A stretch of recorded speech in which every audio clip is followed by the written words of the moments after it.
आप क्या समझते हो विक्टर वॉन डूम को? क्या आप डूम की आइडियोलॉजी को जानते हो? विक्टर वॉन डूम और टोनी स्टार्क में बहुत सारे कंफ्यूजन को लेकर मैं ये वीडियो बना रहा हूँ, जहाँ पर डूम और टोनी स्टार्क में जमीन आसमान का फर्क है। लिटरली डॉक्टर डूम जो है वो बिल्कुल भी टोनी स्टार्क के जैसा नहीं है। कि आपको क्या लगता है कि मूवी के अंदर डॉक्टर डूम अपना मास्क हटाएगा और सरप्राइज होगा, अरे ये तो टोनी स्टार्क का वेरिएंट? ऐसा बिल्कुल भी नहीं हो सकता, ये इम्पॉसिबल है। ये मिथ दिमाग से निकाल देना कि टोनी स्टार्क का कोई वेरिएंट होने वाला है। Victor Von Doom, Doctor Doom, दूर दूर तक टोनी स्टार्क और विक्टर वॉन डूम में कोई सिमिलरिटी नहीं है, चाहे वो कवच से, उसके माइंडसेट या फिर उसकी आइडियोलॉजी की हम बात करें।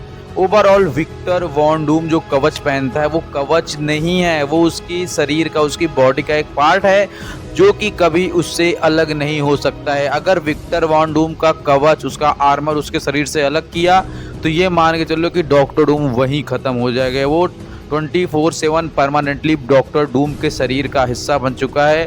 टोनी स्टार के आयरन मैन के आर्मर की तरह वो उसके शरीर से बिल्कुल भी अलग नहीं हो सकता है। विक्टर वॉन डूम और आयरन मैन में कवच को लेकर सिमिलरिटी को समझना कि बस वो सिर्फ मेटल के हैं, बाकी इसमें कोई भी लेना देना एक दूसरे से नहीं है। और विक्टर वॉन डूम के बॉडी पर जो मेटल कवच लगा हुआ है वो वाइब्रेनियम से भी ज़्यादा सॉलिड आर्मर धातु है, जिसमें रूहानी मैजिक का बहुत बड़ा रोल है, जो कि किसी भी वेपन को उसकी बॉडी में टच नहीं होने देगा।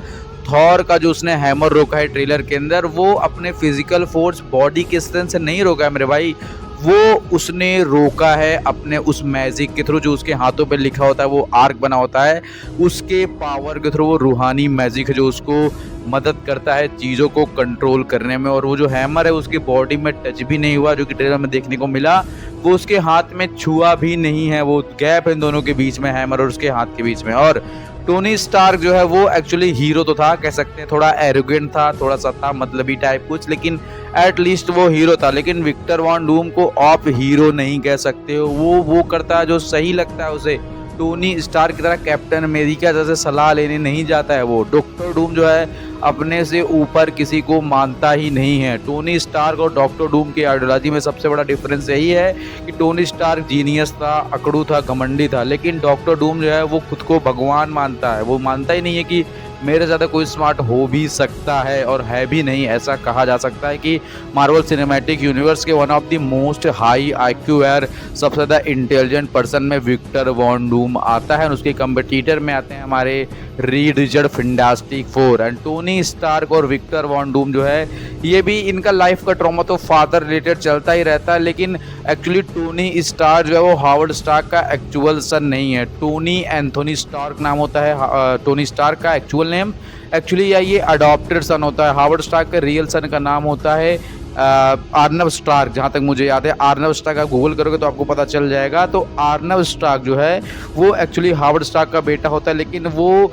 क्रिटिकल कंडीशन में पैदा होने के कुछ समय बाद मर जाता है। तब एक्चुअली हावर्ड स्टार्क गोद लेते हैं टोनी स्टार्क को, एंड वो आगे चल के हमें इन फ्यूचर मूवीज़ में दिखाया जाने वाला है, क्योंकि इंड गेम में एक सीन आता है जहाँ पर हमें क्लैरिफिकेशन देते हैं इसका। ओवरऑल एक्चुअली टोनी स्टार्क के बाद अब आते हैं डॉक्टर डूम के पॉइंट ऑफ व्यू, उसके फादर सन रिलेशन पे। तो एक्चुअली बचपन में उसकी माँ मर गई थी मैजिक को करते हुए, जैसे कि वांडा किया करती थी बिच वाला मैजिक, एंड उसका पिता उसको बजाते बजाते बचपन में ही, करीब जब वो 4-5 साल का था, गुफा में उसके पिता उसको अपने छाती से लगाए ठंड के कारण मर गया था। तो इनके दोनों का फादर का ट्रॉमा तो इनके साथ चलता ही रहता है, लेकिन यही डिफरेंस है कि टोनी स्टार्क एडॉप्टेड होकर एक अच्छी फैमिली में पला बढ़ गया, और डॉक्टर डूम जो है वो एक अच्छी फैमिली नहीं पाया, माँ बाप दोनों मर गए। डॉक्टर डूम को एक जनरल ने पाला, वो भी अपने स्वार्थ के लिए, क्योंकि उसने देखा कि ये बच्चा बहुत ही इंटेलिजेंट है, उसकी कंपनी के लिए काम आएगा आगे फ्यूचर रोबोट्स और टाइम ट्रेवल मशीन बनाने के लिए। एंड ये बहुत जाहिर सी बात है कि दोनों ही अपने फील्ड के मास्टर थे एंड स्मार्ट बंदे तो थे ही। एंड ओवरऑल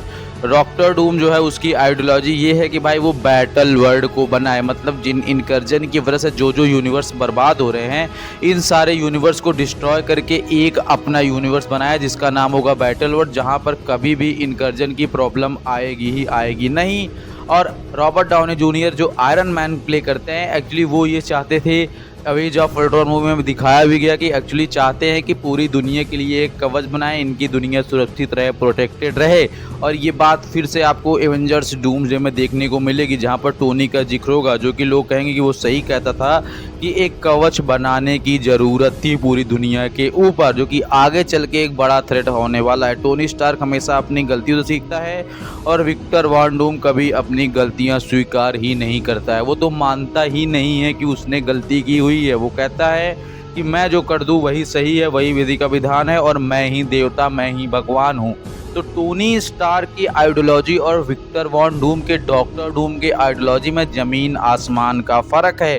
ये बिल्कुल कंपेयर मत करना कि थिएटर के अंदर रॉबर्ट डाउनी जूनियर मास्क निकालेंगे तो आप कहोगे अरे ये तो आयरन मैन ना, कभी हो ही नहीं सकता है। ये वीडियो स्पेशली मैं कमेंट की वजह से बना रहा हूँ, जहाँ पर लोग कह रहे थे कि टोनी स्टार्क और रॉबर्ट डाउनी जूनियर के आयरन मैन में बहुत ज़्यादा डिफरेंस नहीं है। नहीं भाई, ये आर्मर एक जैसा पहनने से थोड़ी वैसे हो जाएगा, और वैसे भी भाई आर्मर भी एक जैसा नहीं है। पर ओवरऑल हमें एवेंजर्स डूम्सडे के अंदर actually Victor Von Doom, Doctor Doom देखने को मिलेगा, जिसकी एक्चुअल ओरिजिन लेथवेरियस हुई, जिसमें मैंने डिटेल वीडियो बना रखा है, जाकर चैनल पर देखना Victor Von Doom, Doctor Doom की ओरिजिन के ऊपर। सब्सक्राइब, लाइक, शेयर करना। मिलते हैं नेक्स्ट वीडियो में। Thanks for watching.